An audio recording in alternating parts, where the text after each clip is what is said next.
One. Hi guys, welcome to a very special episode of Inspiring and Able. I am here with the Vice President.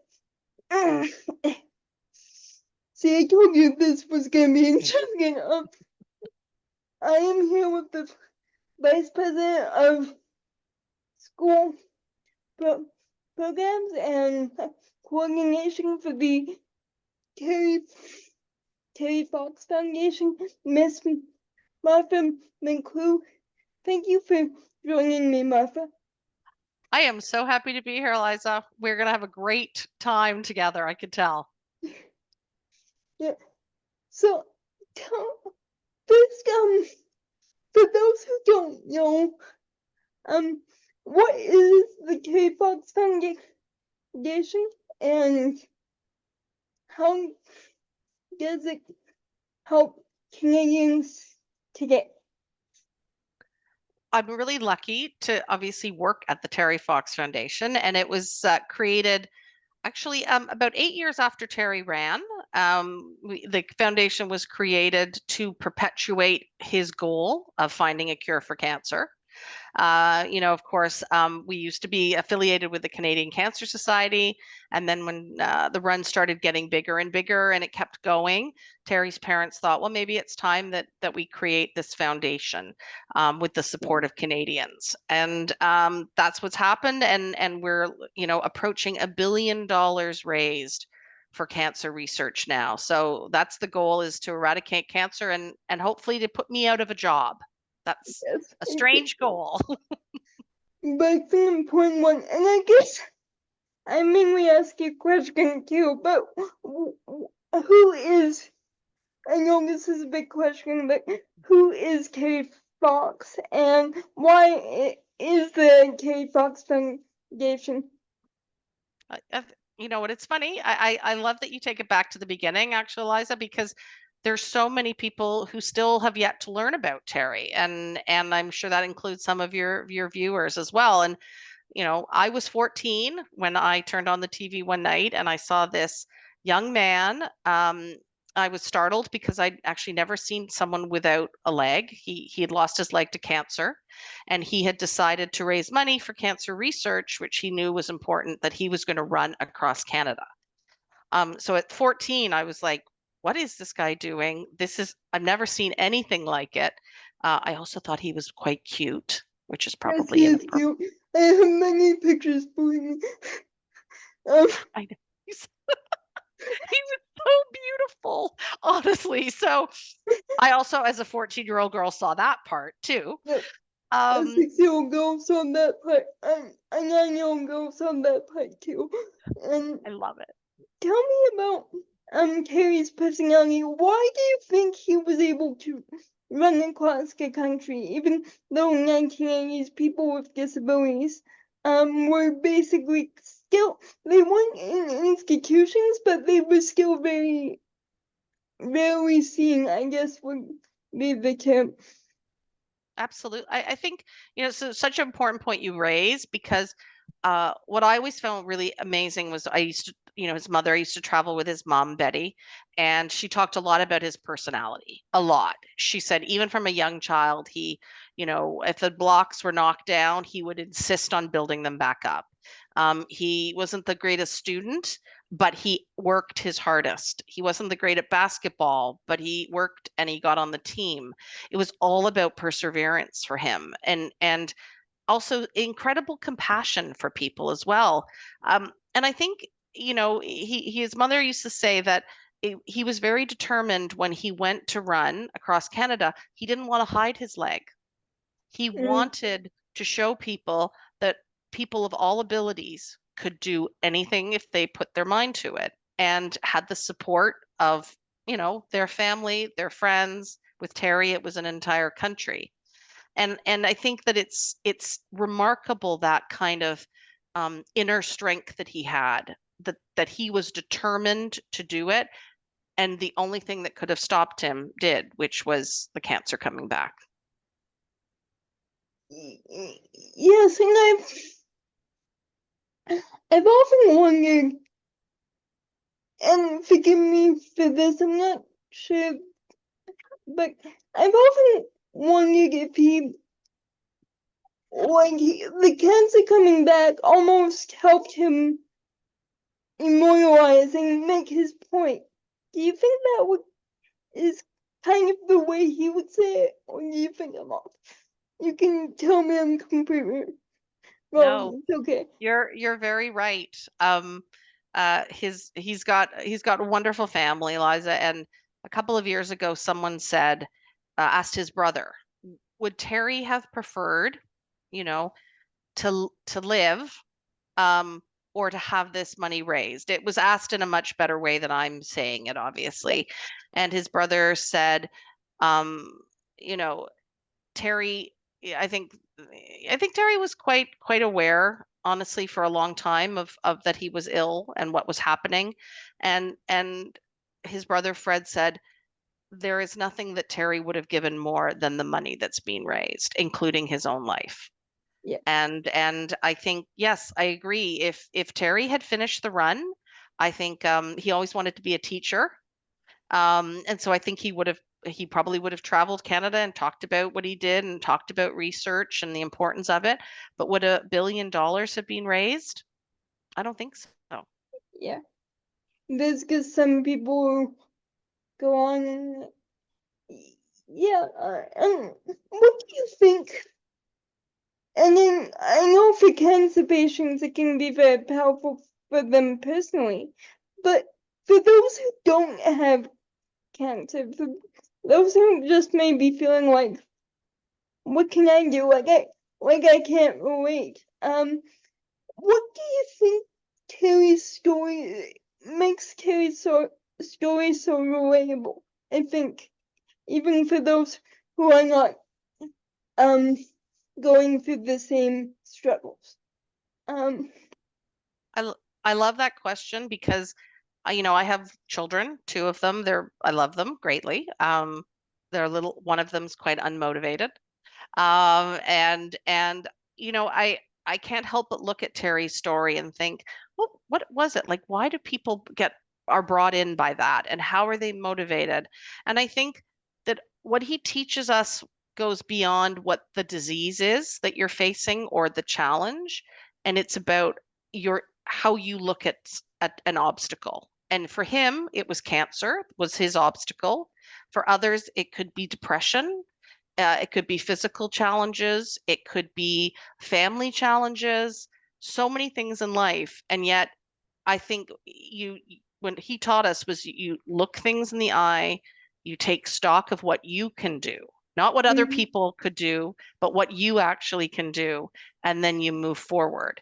And it might be little steps. I mean, not everyone can run across Canada like he did, but everybody can try. And that's what I believe he shows us. Very true. And what what is the best way to honor him? And yes, a donation would be great. Hinting, nudge to anyone listening. But uh, what's a way we can honor Terry's legacy as Canadians and not just make it like a ceremonial, oh, it's the Terry Fox Run, we remember him for like 30 seconds, okay, see you next year. Like, how can we carry his legacy every day, basically? Oh, that's I so guess. beautiful. I love that. I get to live it every day, Eliza, and I think he was above all, I think, a very kind and compassionate person, and he cared for people. And so, the world is a kind of a hard place. I think it can be very sad and lonely for people.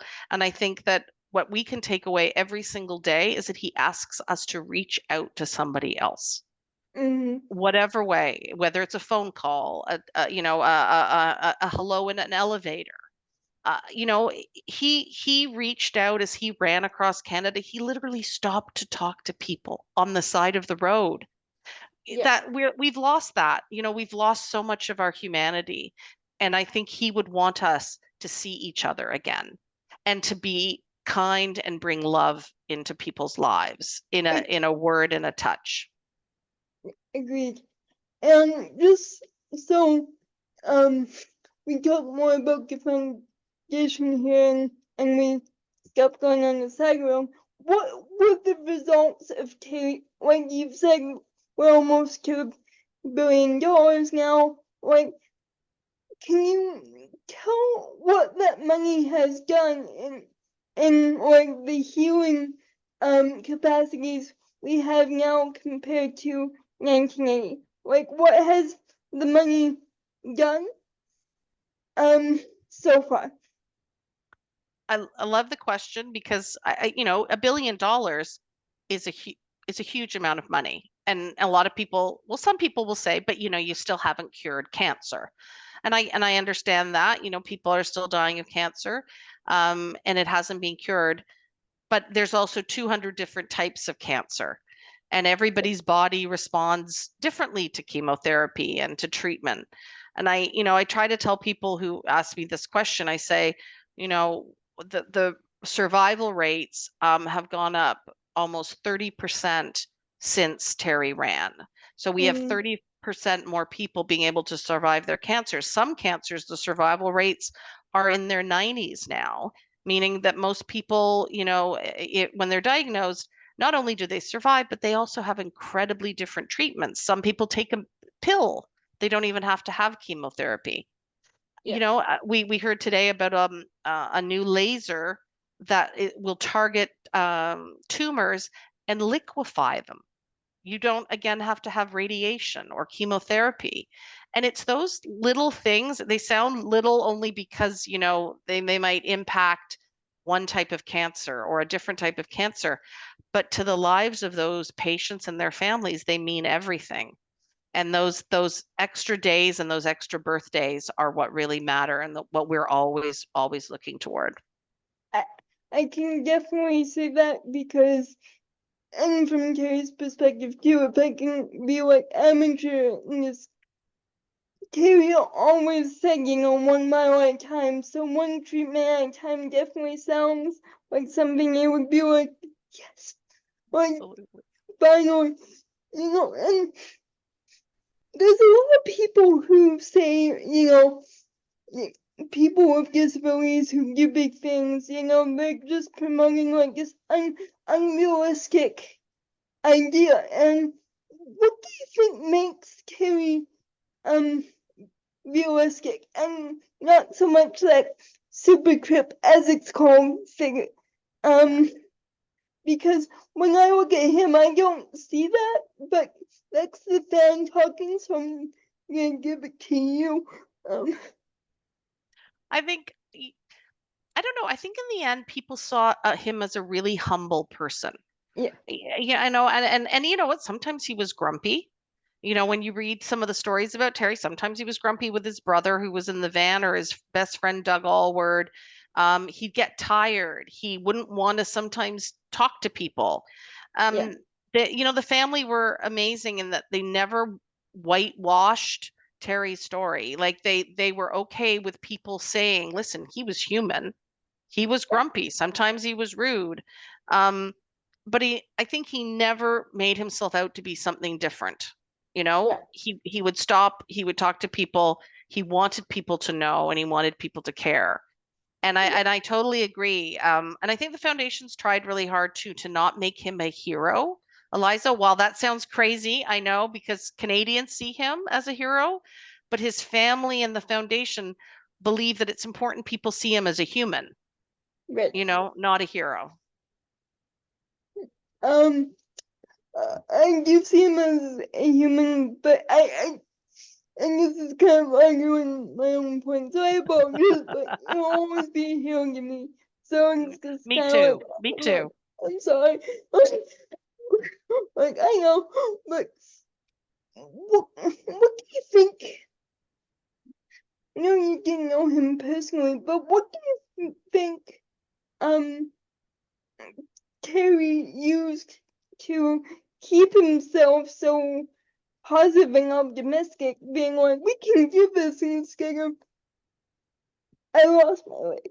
Like, if you think about it, it was a 20-year-old kid. Most kids are like, like,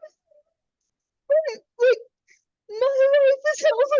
And he's like, no, I'm gonna save lives, you know? So it's just kind of like, what do you think made the difference? I know I've kind of already asked that question, but No, but I love it. I love it because I think there's so many ways you can answer it, Eliza, and it's endless because I agree with you. Listen, as I said, I have an 18-year-old son. I love him. He's the laziest person I've ever met, right? Getting him out of bed in the morning, getting you him out of realize bed. it's gonna be on YouTube. I know. I won't give his name. I only have one. But but and so I look I look at Terry and I think about that all the time. I mean, even me, also, I wake up in the morning and it's 6:30 and I'm like, oh, do I want to get out of bed and drive to work? He got up at 4 in the morning, ready to run a marathon on one leg. And and how I still don't really have the answer to that. I don't know how he dug that deep in himself to get up 143 days in a row and run in rain, sleet, heat, humidity, all of those things. And it must have been the most unbelievable personal determination. Um, and also probably when you almost lose your life to something, you're pretty committed to trying to change that outcome as well. Yes, I was just gonna say, I think, and like, give me, but I think for me, I think he just kept remembering, remembering the biography even years later. I have it on my shelf, Terry Fox, his story. That book. It's saying how he just couldn't get over how some patients would enter the chemotherapy ward, the oncology ward, and then just completely changed within like 2 weeks. Like he just, and I think he kept those faces with him, and I think that's a very brave thing to do, because most of us, including me, were like, I don't remember the bad stuff, but he was just like, I'm going to hang on to this because it seems to motivate me. Do you think that's a fair interpretation, maybe? It's I mean, it's more than fair. It's absolutely true. He wrote in his letter, and I think this is what exactly you're thinking about, Liz, is I could not leave the cancer wards without seeing the faces of those I left behind and the pain they suffered. Yeah. And for also, like, for a young man, he was the most beautiful writer. Like, it was incredible how he wrote. But he that drove him. Absolutely, you are right. It drove him every day.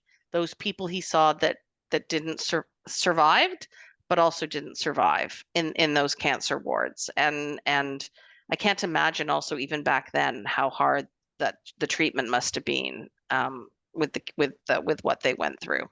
Mm. And I think that's a very strong lesson people, that history can tell us, is that you don't push away the bad stuff, but you also don't let it become like your nursing wound, because that's what I find a lot. So a lot of times, sorry guys, people just nurse wounds, like this happened to me, and oh, it was horrible, and I can't get over it. And I think Terry would look at a lot of people these days and go, "Are you serious?" I think you'd have a lot to say, Eliza. Look at some people and think of Terry, and I'm like, easy. But He'd have a lot to say. You are absolutely right about that. yeah, I think he'd be like, let's just deal with it. Like if you, like you said, if you've got a problem, just see what you can do. And that's a very powerful message. I think we need for to today. And my last question is, what inspires you to keep going? Because I'm sorry for my assumption, but I'm guessing you guys get a lot of letters that it's like, okay, where's the tissues box? You know, like, my son or child really loves Terry. Can you please send something? Because they're about to meet each other or something like that. Like, I'm sure you get a lot of letters with grateful parents or like family members. So what inspires you to keep going with all this emotional work that you guys do? It's you asked the most beautiful questions, I have to say, Eliza. I think we are just so humble that people want to share that with us. You know, that their family, their child, their loved one was touched by Terry, um, and have this connection so deep that they want us to understand what that is.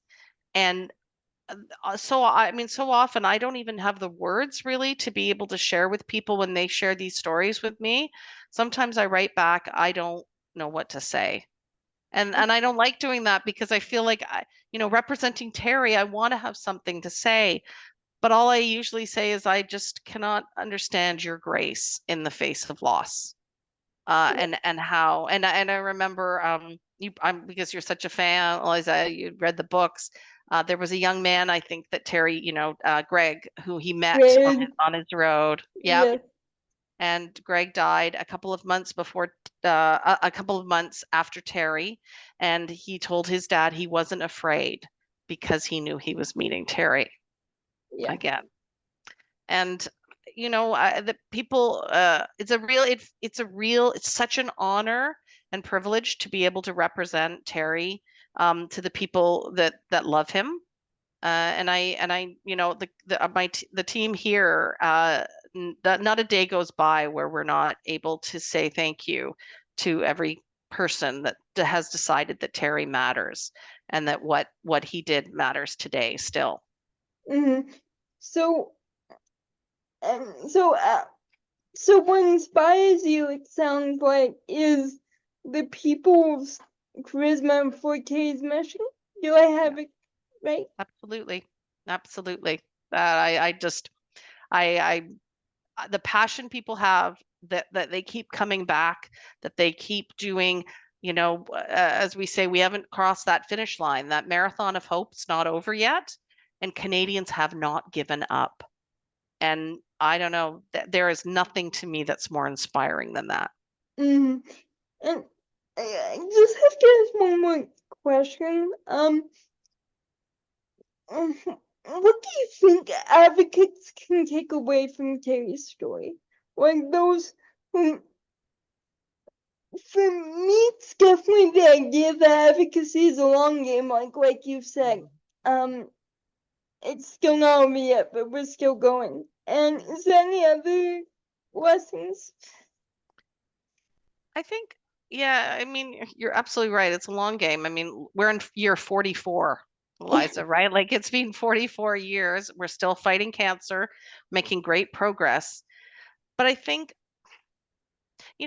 that Terry, in the end, what he teaches us is that if we believe in something, we have to act. And Mm, we have to act at any level. Any level can make a difference. It doesn't have to be, you don't have to say, oh, I've got to reach a certain level of ministry or government. You can make an impact at a local level, a personal level. And that's what he did. He didn't wait around to see if the government was going to donate more money to cancer research. He's like, I'm going to go out there and raise it myself. yep. And that's, that personal effort is, I think it's a lesson to all of us for anything that we want to advocate for, including ourselves, that we have the capability, we have the drive, and we just have to put it in action. And I agree with you completely. And also the unity. Like what I find so inspiring about his story, and we're in the last 10 minutes, unfortunately, but what I find so inspiring about his story is it wasn't just his bone cancer he was running for. It was like for every cancer, so like breast cancer, prostate, like it didn't matter if you were male, female, disabled, however you identify. It was like, you know what, I want to help the sick. And I think unity is very important these days. And would you say that that's an important aspect as well, like the idea of coming together? I think you know, during COVID, Eliza, it was really a sad time for the people that worked here and for our volunteers and for participants because, you know, you don't get a chance to come together anymore. You know, even before COVID, people weren't, you know, they'd go out shopping, but nobody, maybe you wouldn't have Christmas parties or holiday parties anymore and things like that. And so the Terry Fox Run has become, for a lot of people, the one time they see friends and family in the year. And they celebrate each other and they celebrate what they're doing and their community. And then COVID came and people were shocked about how much they missed it. And there is such a powerful part of unity, and that we're in it together. We can't forget that we're in this together. We're in the world together. We're in our communities together, and we're, you know, we're battling a whole lot of societal ills together. Because if we don't, then things fall apart. And Terry believed that. You know, you're absolutely right. He was asked after his run was over, before he died, would you like all the money you raised to go to your type of cancer? And he said, absolutely not. I want it to go to the best research for any type of cancer. Yeah. And that's pretty generous of him. Yes. It makes. I'm sorry I didn't give a tissue warning for this interview. But yes, it's great. Do you have any final message for those who might be maybe in Kay's position? Anyone who wants to volunteer but is a bit shy? Do you have any final message of encouragement or inspiration?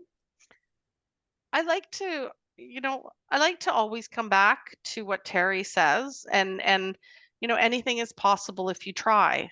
It sounds like, you know, somebody said to me once, well, you know, Yoda from Star Wars said there is no try, there is only do. And I remember, and I said to them, listen, if we didn't try, there'd be nothing. You know, you got to try and you got to try and fail. And sometimes I've got a little card up on my thing. I don't know if you can see it, Eliza. It says fail harder.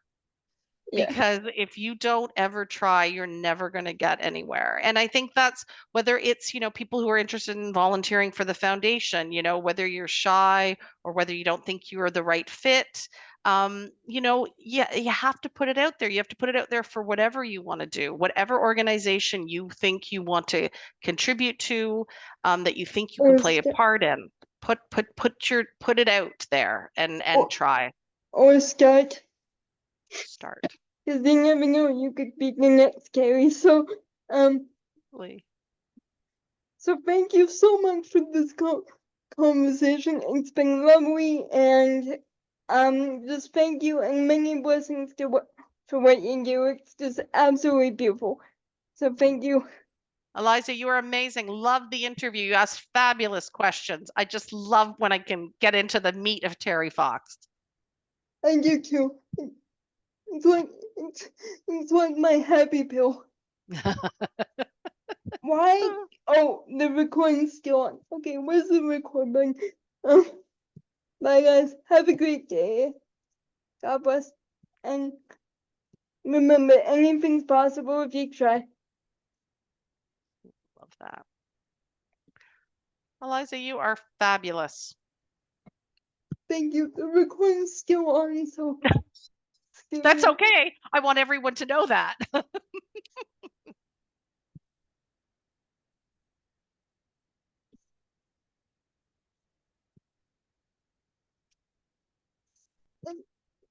can people volunteer? Just one more question, quickly. Oh, that's a great, yeah, sorry, that I totally missed that part. You could go to our terryfox.org is our website. And there's a button where you can push I want to volunteer, and then it'll take you through to one of our wonderful colleagues. Kim is her name, and she'll try to connect you to whatever you're interested in doing. Great. I might have to ask about remote options. Absolutely. Oh my gosh, you'd be fabulous volunteer, let me tell you. Thank you. Have a good day. Thanks, Bye, Eliza. Douglas. Lovely to meet you.